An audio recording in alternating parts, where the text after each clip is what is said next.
If you want to start improvising jazz solos on the guitar, you better learn the melodies from the tunes that you are playing. Nobody wants to hear arpeggios, complicated substitution and all this shit when somebody is playing a solo.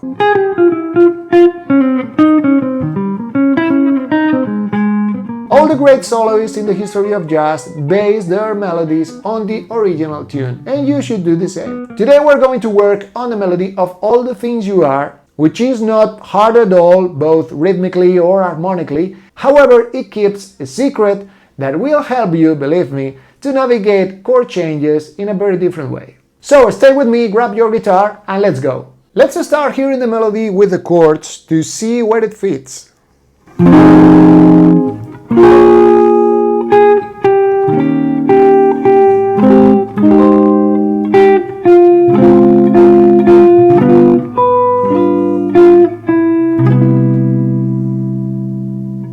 The melody relies heavily on thirds. Another third, seventh to the next third, seventh and third, third, seventh, third, and third again. Now think for a moment. When we start learning guitar, the first notes that we are targeting are roots and after then fifths, because we are playing, power chords over the whole harmony to make the tune sound something similar to the original one. If you want to really grasp all the possibilities from jazz guitar, you need to game the same command that you have with roots and fifths, but with thirds and sevenths. Those are the most important notes in any harmony because they define the color of the chord in the progression. So we need to be able to attack them and target them as easy as we are targeting roots and fifths. The melody, as we said, does that perfectly. It starts here, third, third, another third, another third, another third, another third, and another one. If we add the bass, we have this beautiful chorale in which we practically can hear all the things that happen in All the Things You Are. Let's keep playing the rest of the melody in the next 8 bars. We are in C major and suddenly we change to C minor, but instead of playing it here, we are going to move to the 8th fret. Now we have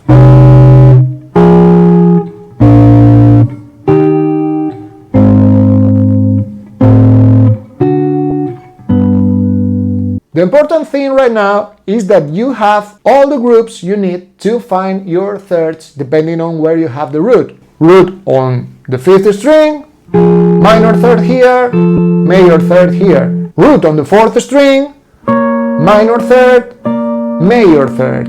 And finally, root on the 6th string, minor third, major third. One really nice exercise that you can add to your practice is picking up the real book or any other fake book that you have at hand and choose one random tune that you've never played and try to, instead of reading the melody or reading the harmony, try to find the thirds watching just the chord symbols and figuring out where you can change from one to the next. Going back to All the Things You Are, once you have all the thirds focused and targeted, you only need to add rhythm to change and to add some variations to the original one. Imagine that you are playing helicone or a tuba or something really heavy in which you can only produce one note and modify the rhythm a little bit to make things more interesting. Something like this.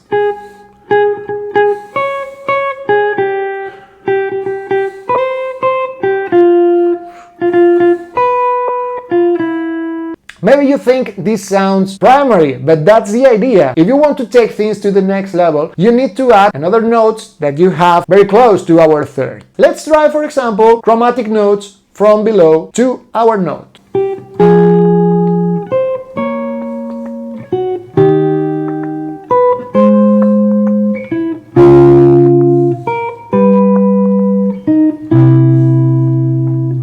Well, things start to move on once we apply one chromatic note from below. Now half a step from above.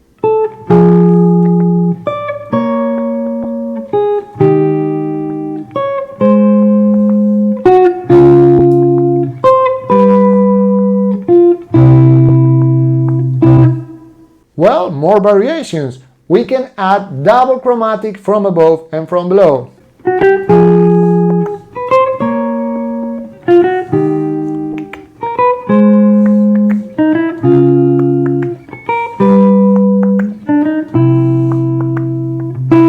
Now double chromatics from above.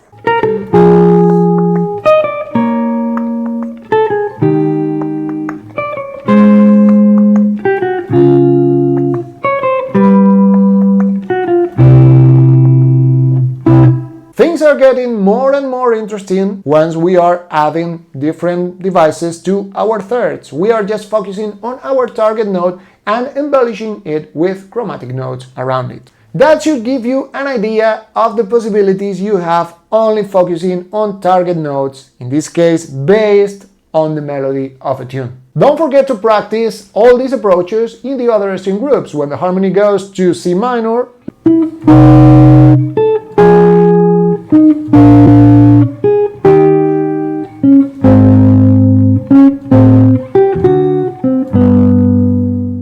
Hope you enjoyed this lesson. Thank you very much for watching. Remember, you got all the PDFs available on my website for free, so check them out and see you in the next one.